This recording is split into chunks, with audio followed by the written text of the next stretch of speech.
Hello everyone, আমি আবার চলে এলাম একটি নতুন অন্যরকম একটা ভিডিওটি অনেক বড়, বাট এটাকে এত শর্ট করেছি খুব অল্প সময়ের ভেতরে আমি দেখাবো। ফুল কালারটা হয়তো দেখাবো না। তো প্রথমত বলে দেই, আমি এই যে এখানে হাতে দেখতে পাচ্ছেন সাদা সাদা লেগে আছে, পেন্সিল দিয়ে ড্র করেছি। প্রথমে ড্রয়িং করে নিয়েছিলাম একবার, তারপরে এর ওপরে জেসো আবার এক কোট চাপানো হয়েছিল। জেসো চাপানোর সঙ্গে সঙ্গে ড্রটা একটু ডার্ক করে নিয়েছি, যেহেতু আমি অ্যাক্রিলিকে কালারটা করব। তো সেক্ষেত্রে অ্যাক্রিলিকে করার জন্য আমি আউটলাইনটা আরেকটু ডার্ক করে নিচ্ছি। তো এখানে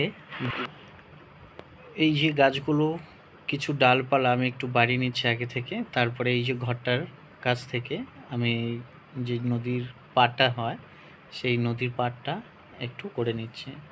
তো এপারে যেহেতু ঘর আছে আর উপরে যেহেতু গাছ আছে, তো গাছের কিছু অংশটুকু মনে হলো অনেকটা কাছে আছে, যেহেতু দূরে থাকলে আর একটু ভ্যানিশ হবে, সেই জায়গাগুলো একটু আউটলাইনটা কিছু বাড়িয়ে নিচ্ছে। তো এখানে মেনলি আমার ড্রয়িংটা ছিল এই রকম যে একটা নদীর পাড়ে গ্রাম মতো, তার পাশে সূর্য ডুবছে, একটি নৌকো আসছে। তো কালারটা এখানে প্রায় করে নিয়েছিলাম। যে ডিটেলিংস কাজটা আমি এখানে করব সেইটুকু দেখানোর জন্য কালারটা এখানে ভিডিও করছি। তো এখানে সূর্যটা এইরকম করে ডুবছে, সেই মুহূর্তটুকু একটু লাইটনেস বাড়িয়ে নিলাম।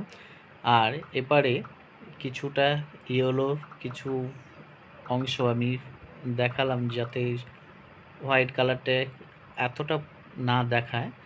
আর এপারে নৌকোটা ব্ল্যাক কালারে ফার্স্ট করে নিয়েছি, তার উপরে আমি রেড কালার দিয়ে এই জায়গাটা পালটাও করে নিয়েছিলাম। একটা নৌকো উপরে লোক ছিল যে কিনা ওই নৌকোটা চালাচ্ছিল, আর এই যে নদীর পাড়টা অনেক লাইট ছিল, সেগুলো ডার্ক করার জন্য আমি এখানে ব্রাউন আর ব্ল্যাক এখানে ইউজ করছি, সঙ্গে রেড কালারটাও একটু রাখছি, কারণ জলের শ্যাডোটা অনেকটা লাইট হয়ে গেছে, বয়ে যাচ্ছিল না।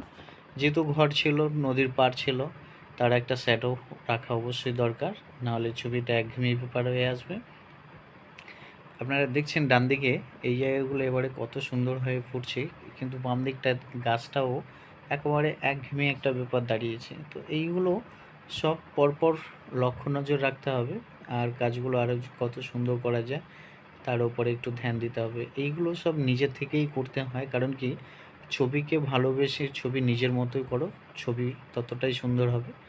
অন্যের ছবি বা অন্য কারোর চিন্তা ভাবনা নিয়ে কখনো এইভাবে ছবি সুন্দর করা সম্ভব হয় না, কারণ ও ওর মতো, তুমি তোমার মতো, এটা আমি সবসময় ধ্যান দেই, যার জন্যে আমিও সেই জায়গাগুলো কখনো করি না। তো আমি আমার মতো করে যেহেতু কাজটা করছি, তাহলে আমার মতো করে কালারগুলো বুঝে নিতে হবে, বুঝে দিতে হবে। তো এই ছিল আমার চিন্তাভাবনার পেছনে আরও একটু কাহিনী ছিল, যে কাহিনীগুলো আজকের নয়, অন্য কোনো ভিডিওয় যদি সময় হয় বলবো। তো যেহেতু আমি এই ভিডিও